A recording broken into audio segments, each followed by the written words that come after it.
चक्र का बाप इससे पहले ना किसी ने सुनी, ना किसी ने देखी इतनी सटीक भविष्यवाणी। चाल चक्र।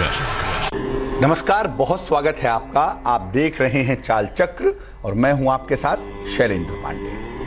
कल रक्षाबंधन का महान पर्व है। कल सावन का अंतिम दिन है और इसी श्रावणी पूर्णिमा को रक्षाबंधन का पवित्र पर्व मनाया जाता है। आज एक दिन पहले ही हम ये जानने की कोशिश करेंगे कि रक्षाबंधन के पर्व की महिमा क्या है। और इस बार बहुत सारे लोग कह रहे हैं कि रक्षाबंधन का समय बड़ा कम है, बहुत कम समय के लिए राखी बांधी जाएगी, रक्षाबंधन पर चंद्र ग्रहण का साया है। आखिर ये पूरा मामला क्या है और रक्षा सूत्र बांधने का, रक्षाबंधन का पर्व मनाने का सही समय क्या है, इस पर भी चर्चा करेंगे। आज चाल चक्र में क्या खास बात करेंगे, चलिए आपको बताते हैं। चाल चक्र में आज बात करेंगे रक्षाबंधन की महिमा के बारे में। रक्षा सूत्र यानी रक्षाबंधन को अगर आप धारण करते हैं तो इसके लाभ क्या हैं, रक्षा सूत्र धारण करने की सावधानियां क्या हैं, क्या है रक्षाबंधन का शुभ मुहूर्त, ये भी जानेंगे। और इसके अलावा राशियों की सटीक भविष्यवाणी होगी आपके लिए और खुलेगा भाग्य का दरवाजा। तो आज हर एक छोटी बड़ी जानकारी एक दिन पहले ही आप तक पहुंचा देते हैं, जिससे रक्षाबंधन का पर्व मनाने में आपको दिक्कत ना हो, आपको समस्या ना हो। लेकिन सबसे पहले जान लेते हैं आज का पंचांग। आज तिथि है श्रावण शुक्ल पक्ष की चतुर्दशी तिथि। नक्षत्र है आज का उत्तराषाढ़ा नक्षत्र। चंद्रमा धनु राशि में और उसके उपरांत मकर राशि में चले जाएंगे। राहुकाल का समय होगा शाम को 4:30 से तकरीबन 6 बजे तक। और पश्चिम दिशा की तरफ आज यात्रा करने की मनाही है, तो बेहतर होगा कि पश्चिम दिशा की तरफ यात्रा ना करें। लेकिन अगर यात्रा करना जरूरी है, मजबूरी है, तो जरा सा गुड़ खाके और भगवान का स्मरण करके यात्रा करेंगे तो मुश्किल से बचे रहेंगे। सबसे पहले ये जानते हैं कि रक्षाबंधन का, रक्षा सूत्र का धार्मिक और पौराणिक महत्व क्या है। धर्म क्या कहता है इस बारे में और पुराण क्या कहते हैं इस बारे में, क्या महत्व है इसका। रक्षा करने के लिए और करवाने के लिए जो पवित्र धागा बांधा जाता है उसे रक्षाबंधन कहते हैं। रक्षा करने के लिए भी बांधा जाता है कि जो व्यक्ति बांध रहा है वो दूसरे को बांध रहा है कि उसकी रक्षा हो जाए, और जो व्यक्ति बांधता है बांधने की वजह से उसको भी रक्षा का वचन मिलता है। यानी दोनों का रक्षा का फैक्टर इन्वॉल्व है। जो बांधेगा उसकी भी रक्षा होगी और जो बंधवाएगा उसकी भी रक्षा होगी। ऐसा इस बंधन का खेल है, ऐसा इस बंधन का महत्व है। सबसे पहले देवासुर संग्राम में देवताओं और राक्षसों का संग्राम हुआ। देवराज इंद्र की रक्षा के लिए और उनकी विजय के लिए उनकी पत्नी ने उनको रक्षा सूत्र बांधा था। पत्नी ने मंत्र के साथ इंद्र को यह धागा बांधा था कि इंद्र की रक्षा हो, इंद्र उस युद्ध में विजयी हो, और इंद्र इस युद्ध में विजयी हुए थे। अब आपके मन में यह प्रश्न आ रहा होगा कि इसमें भाई बहन कहां से आ गए। अगर पहली बार पत्नी ने पति को राखी बांधी, रक्षा सूत्र बांधा, तो इसमें भाई बहन कहां से आ गए। राजसूय यज्ञ जब किया युधिष्ठिर ने, महाराज युधिष्ठिर ने, महाभारत में इसका उल्लेख आता है, तो भगवान कृष्ण की उंगली कट गई। द्रौपदी वहां पर मौजूद थी और द्रौपदी ने अपने आंचल का टुकड़ा फाड़कर कृष्ण के हाथ पर बांध दिया। वहां से ये भाई बहन के साथ एसोसिएट हो गया कि कृष्ण की रक्षा के लिए द्रौपदी ने आंचल का टुकड़ा बांधा, और जब द्रौपदी का चीरहरण हो रहा था कृष्ण ने उसकी रक्षा की, उसकी सहायता की। तो जब ये कृष्ण और द्रौपदी के संबंध से शुरू हो गया, भाई बहन का संबंध आ गया, तो कृष्ण चूंकि जननायक हैं, कृष्ण चूंकि इस दुनिया को सर्वाधिक प्रभावित करते हैं और उनका संबंध इसमें जुड़ गया भाई बहन के हिसाब से, इसलिए ये पर्व भाई बहन तक पहुंच गया। और तभी से बहनों द्वारा भाई को राखी बांधने की परंपरा शुरू हो गई। प्राचीन काल में जो ब्राह्मण होते थे वो भी अपने यजमानों को रक्षा सूत्र बांधकर उनकी मंगल कामना करते थे। अभी भी देखिए, जो शुभ पर्व हैं, शुभ त्योहार हैं, घर में कथा होती है, कोई पूजन होता है, तो पंडित जी मौली बांधते हैं ना हाथ पे, वो रक्षा सूत्र ही है। रक्षा सूत्र का मतलब ये नहीं होता कि उसमें डिजाइन लगा हुआ हो, नहीं, जो मंत्र के साथ रक्षा की कामना से बांधा जाए वो रक्षा सूत्र है। तो ब्राह्मण भी अपने यजमानों की रक्षा के लिए रक्षा सूत्र बांधते थे और अभी भी बांधते ही हैं, ताकि उसको बांधने से उनके यजमानों की रक्षा हो, उनकी मंगल कामना हो। इस बार रक्षाबंधन का जो पर्व है वो 7 अगस्त को मनाया जाएगा, यानी कल के दिन ये महान पर्व मनाया जाएगा। ये जो श्रावणी पूर्णिमा को रक्षाबंधन मनाएंगे, मैं आपको बता दूं कि श्रावणी पूर्णिमा का एक और महत्व ये भी है कि इस दिन से वेद पाठ आरंभ किया जाता है। इसीलिए शिक्षा की शुरुआत करने के लिए भी रक्षाबंधन का पर्व बड़ा महत्वपूर्ण होता है। अगर शिक्षा की शुरुआत करना चाहें, एजुकेशन की शुरुआत करना चाहें, कोई विशेष पढ़ाई करना चाहें, तो उसके लिए भी ये पर्व बड़ा इंपॉर्टेंट है, बड़ा महत्वपूर्ण है। अब ये जानते हैं कि रक्षा सूत्र धारण करने के वैज्ञानिक और आध्यात्मिक लाभ क्या हैं, इससे साइंटिफिकली कैसे फायदा होता है और आध्यात्मिक रूप से स्पिरिचुअली कैसे फायदा होता है, क्या लाभ होता है भाई। देखिए, रक्षा सूत्र आमतौर पर कलाई में धारण किया जाता है। कलाई में अगर आप देखें तो यहां पे तीनों नाड़ियां आकर मिलती हैं, कफ की, वात की और पित्त की। इसीलिए रक्षा सूत्र जब वहां पे बांधा जाता है तो यहां पे प्रेशर पड़ता है ना, इस प्रेशर की वजह से कफ, वात और पित्त तीनों धातुएं संतुलित बनी रहती हैं। रक्षा सूत्र को कुछ विशेष मंत्रों के साथ बांधा जाता है। जैसे एक मंत्र है ना, ये नबद्धो बलि राजा दानवेंद्रो महाबलः तेन त्वामनुध्वामि रक्षे माचल माचलः। तो विशेष मंत्रों के साथ रक्षा सूत्र को बांधा जाता है, इसीलिए ये धारण करने वाले की रक्षा करता है। जो व्यक्ति मंत्र के साथ रक्षा सूत्र बंधवाता है, श्रद्धा के साथ, भाव के साथ रक्षा सूत्र बंधवाता है, उसकी रक्षा निश्चित रूप से होती है। यानी अगर आप रक्षा सूत्र बंधवाते हैं तो आपकी रक्षा होती है।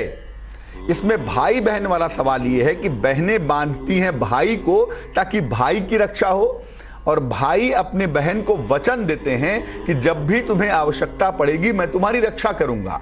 दोनों ही जगह रक्षा का फार्मूला डिसाइडेड है, दिखाई दे रहा है। लेकिन चूंकि भाई रक्षा सूत्र धारण कर रहा है, इसका मतलब यह है कि बहन की श्रद्धा, बहन का प्रेम है उसमें, और उस प्रेम की वजह से, उस श्रद्धा की वजह से भाई की रक्षा होगी।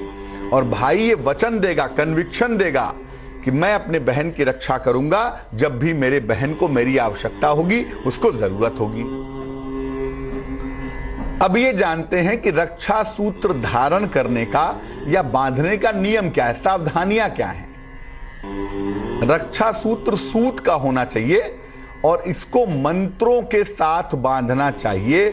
अगर बहनें मंत्र नहीं जानती हैं तो भगवान का नाम मन ही मन में जपते रहें, शिव शिव शिव शिव जपते रहें या कृष्ण कृष्ण जपती रहें, और उसके बाद रक्षा सूत्र को बांध देंगी। देखिए, रक्षा सूत्र किसी भी दिन बांधा जा सकता है। ऐसा नहीं है कि रक्षा सूत्र केवल रक्षाबंधन के दिन बांधा जा सकता है। किसी भी दिन पूजा करने के बाद रक्षा सूत्र बंधवाया जा सकता है, किसी ब्राह्मण से, किसी बड़े बुजुर्ग से, अपनी माता से, अपनी बहन से। लेकिन पूर्णिमा के दिन अगर पहना जाए या रक्षाबंधन के दिन पहना जाए तो यह सर्वोत्तम होता है। अब कल रक्षाबंधन का पर्व है और देखिए, रक्षाबंधन का पर्व पूर्णिमा के दिन ही पड़ता है। तो पूर्णिमा के दिन रक्षाबंधन बंधवाना या रक्षाबंधन के दिन रक्षाबंधन बंधवाना सबसे ज्यादा शुभ होता है, सबसे ज्यादा मंगलकारी होता है। रक्षा सूत्र बहन के अलावा आप अपने गुरु से, किसी विद्वान ब्राह्मण से या किसी शुभ चिंतक से, जो आपकी शुभ के बारे में सोचता हो, जो आपकी चिंता करता हो, जिसके मन में आपके लिए कल्याण का भाव हो, आप उससे भी रक्षा सूत्र बंधवा सकते हैं। रक्षा सूत्र में मूलतः 3 धागे होते हैं, लाल धागा, पीला धागा और सफेद धागा। लाल धागा ब्रह्मा का, पीला धागा विष्णु का और सफेद धागा शिव का, त्रिशक्तियों का प्रतीक है। लेकिन अगर लाल पीला सफेद वाला धागा नहीं मिल रहा तो केवल लाल और पीले धागे वाला कलावा या रक्षा सूत्र ही बहुत ज्यादा उत्तम होगा, बहुत ज्यादा फायदेमंद होगा। रक्षा सूत्र को जब भी हटाएं, रक्षा सूत्र मान लिया अपने आप खुल गया, अपने आप ही खुले तो अच्छा होता है, खुद से खोल के नहीं फेंकना चाहिए। तो रक्षा सूत्र जब भी हटाइए उसे जल में प्रवाहित कर दीजिएगा या मिट्टी में दबा दीजिएगा, इधर उधर मत फेंकिएगा। ये नहीं कि उठा के फ्रिज के ऊपर रख दिया, उठा के सिरहाने रख दिया, कहीं भी फेंक दिया, ऐसा मत करिएगा। रक्षा सूत्र जब भी आप हटाएंगे उसे जल प्रवाहित करें या मिट्टी में दबा दें, क्योंकि उसके अंदर मंत्रों की शक्ति है, उसके अंदर भाव है, इसलिए उसको ऐसी वैसी जगह पे मत फेंकिएगा वरना आप मुश्किल में आ जाएंगे। तो बेहतर यही है कि रक्षा सूत्र जब भी हटाएं या तो उसको जल प्रवाहित करें, पीपल के वृक्ष के नीचे रखाएं, और नहीं तो जमीन खोदकर मिट्टी में उसको दबा दें। ये तो रक्षा सूत्र से जुड़ी हुई तमाम महत्वपूर्ण जानकारियां आपको मिल गई। आपको आगे मुहूर्त के बारे में बताएंगे कि इस बार रक्षाबंधन पर राखी बांधने और बंधवाने का सही समय क्या है उसमें ग्रहण का चक्कर और क्या है भद्रा की कहानी। लेकिन फिलहाल ये जानते हैं कि रक्षाबंधन का त्योहार मनाया कैसे जाता है। कल जब बहनें और भाई रक्षाबंधन का त्योहार मनाएंगे तो कैसे मनाएंगे। एक थाली ले लें, साफ थाल ले लें, उसमें रोली, चंदन, अक्षत, दही, रक्षा सूत्र और मिठाई रखें। घी का एक दीपक भी रखेंगी जिससे आप अपने भाई की आरती करेंगी। सबसे पहले इस थाल को, पूरी थाल को भगवान को अर्पित कीजिए, क्योंकि देखिए रक्षा करने की सबसे बड़ी जो शक्ति है ना वो परमात्मा है, ईश्वर है। कहते हैं ना, त्वमेव माता च पिता त्वमेव बंधु च सखा त्वमेव। तुम ही हो माता पिता, तुम ही हो, तुम ही भाई हो और तुम ही मित्र हो। तो रक्षा का जो सबसे पहला भाव है वो ईश्वर के माध्यम से आता है। इसलिए सबसे पहले अपने थाल को, जिसको आपने सजाया है, जो रक्षा सूत्र रखा है, मिठाई रखी है, तमाम चीजें रखी हैं, सबसे पहले इसको भगवान को समर्पित करिए। इसके बाद अपने भाई को बैठाइए। भाई का चेहरा पूरब की तरफ या उत्तर की तरफ होगा। ईस्ट साइड में रखिए उसका चेहरा या उत्तर की तरफ रखिए। पहले भाई को तिलक लगाइए, दही रोली मिला के तिलक लगाइए, जरा साक्षत लगाइए, तिलक लगा दीजिए, फिर रक्षा सूत्र बांधिए और उसके बाद अपने भाई की आरती कीजिए। 3 बार उसके सामने वो दीपक घुमाइए। और जब बहन ऐसा कर रही हो, भाई को तिलक लगा रही हो, रक्षा सूत्र बांध रही हो, आरती कर रही हो, उस समय अगर शंख बजाया जाए, कोई घर का अन्य व्यक्ति शंख की ध्वनि करे, शंख बजाए, तो बड़ा शुभ होता है। इसके बाद अपने भाई को मिठाई खिलाइए और उसकी मंगल कामना करिए। रक्षा सूत्र जब बांधा जा रहा है तो उस समय भाई और बहन का सर खुला हुआ नहीं होना चाहिए। बहन अपने सर पे दुपट्टा रख लेंगी, साड़ी का आंचल पल्लू रख लेंगी, भाई अपने सर पे रुमाल रख लें। बहन और भाई का सर खुला हुआ नहीं होना चाहिए। रक्षा बंधवाने के बाद माता पिता और गुरु का आशीर्वाद लेंगे। जो भाई हैं अपने माता पिता का आशीर्वाद लें, अपने गुरु का आशीर्वाद लें। अगर बहन बड़ी है तो बहन के भी चरण छूकर आशीर्वाद लें और इसके बाद बहन को अपनी सामर्थ्य के अनुसार उपहार दें।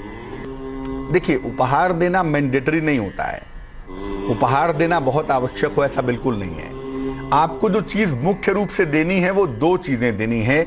एक, आपको ये वचन देना है अपनी बहन को कि जब भी उसको आवश्यकता पड़ेगी आप उसके लिए उपस्थित होंगे, आप उसकी रक्षा करेंगे। ये वचन महत्वपूर्ण है। और दूसरा, आप अपनी बहन के साथ अपने रिश्तों को ठीक तरीके से निभाएंगे, आपके और आपके बहन के बीच में प्रेम संबंध ठीक रहेंगे। दूसरा वचन इस बात का है। उपहार तो आपकी श्रद्धा है, आप दें या ना दें उससे कोई फर्क नहीं पड़ता, क्योंकि उपहार से ज्यादा वो वचन इंपॉर्टेंट है जो कृष्ण का वचन है, जो द्रौपदी को दिया था और कृष्ण ने उनकी रक्षा की थी। तो वचन इंपॉर्टेंट है। उपहार अगर देना चाहते हैं तो जो आपकी सामर्थ्य है, जो आपकी योग्यता है, उसके हिसाब से आप उपहार दे दें।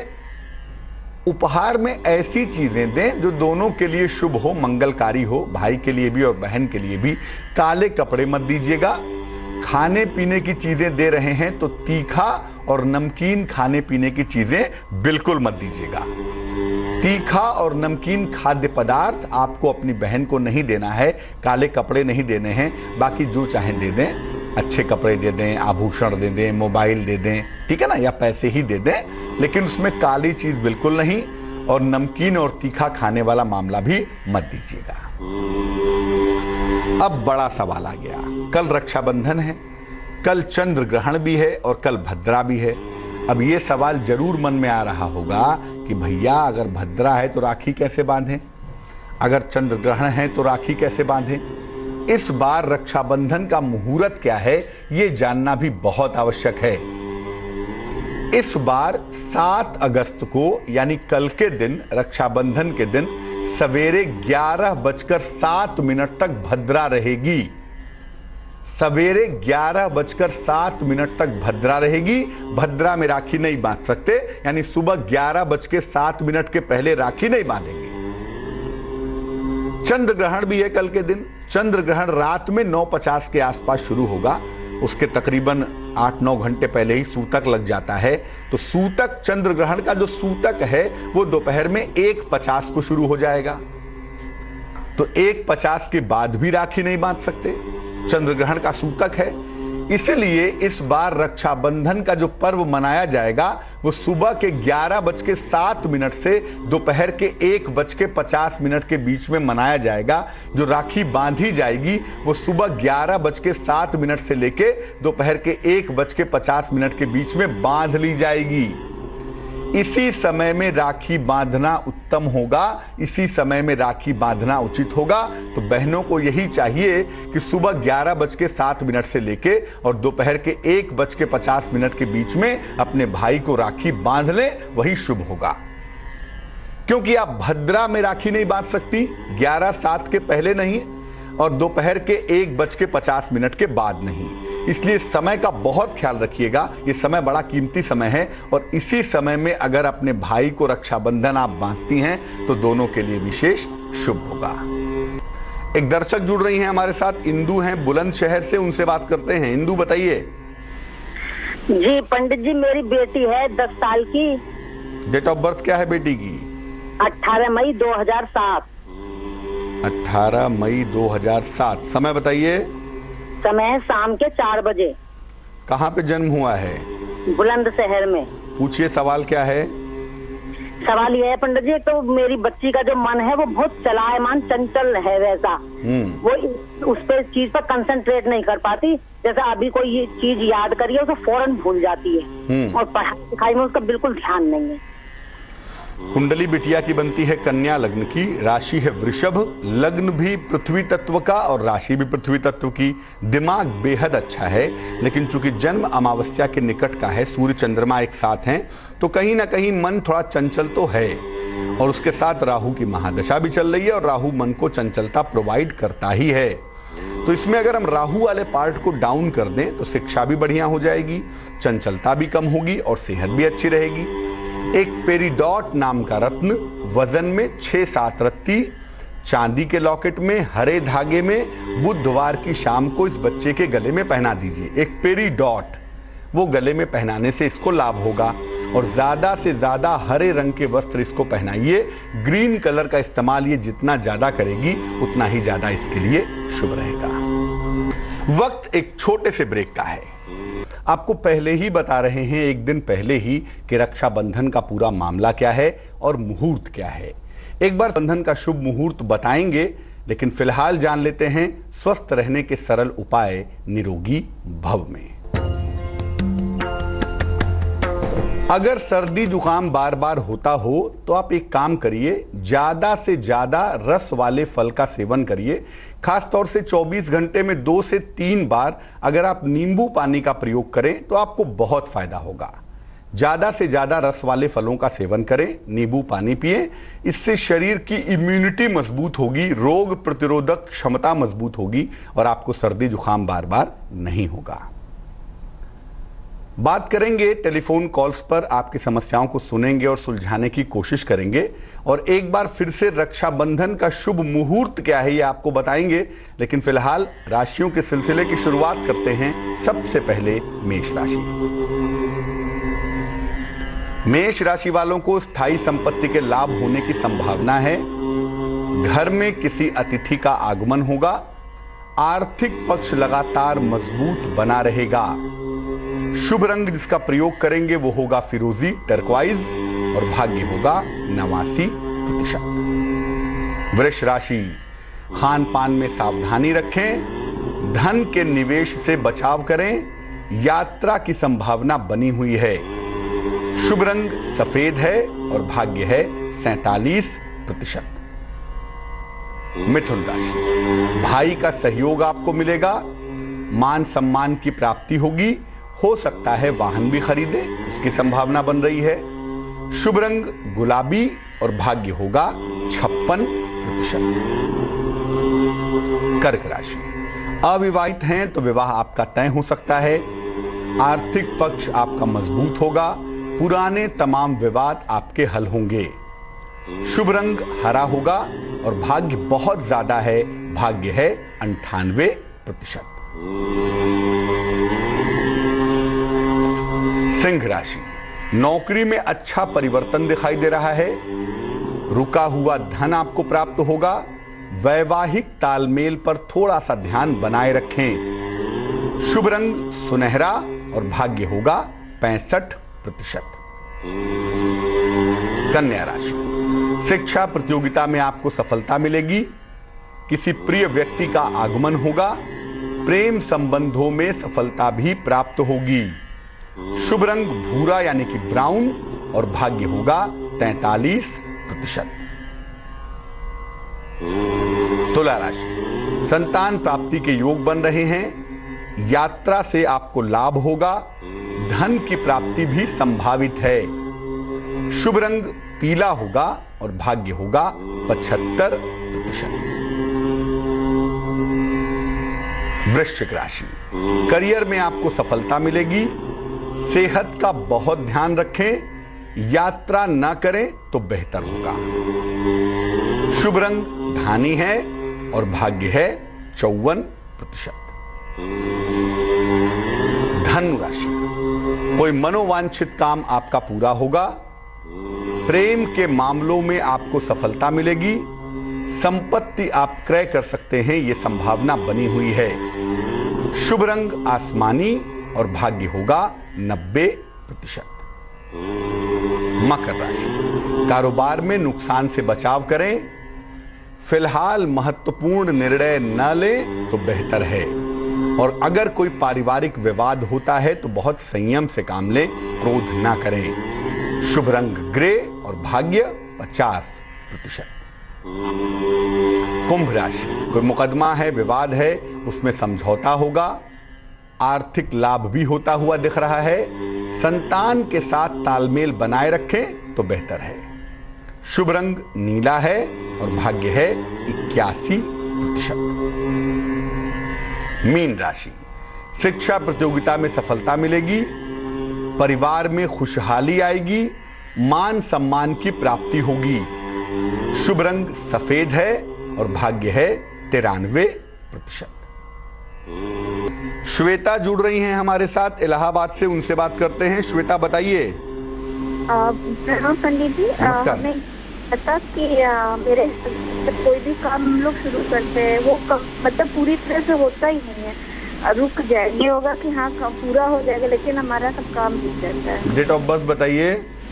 जन्म तारीख 20 नवंबर है। कल नहीं पता है। नाम क्या है? नाम राकेश केशवानी। कितनी उम्र हो गई है? लगभग 50 ही। 1 से 9 के बीच में कोई संख्या बोलिए। 8।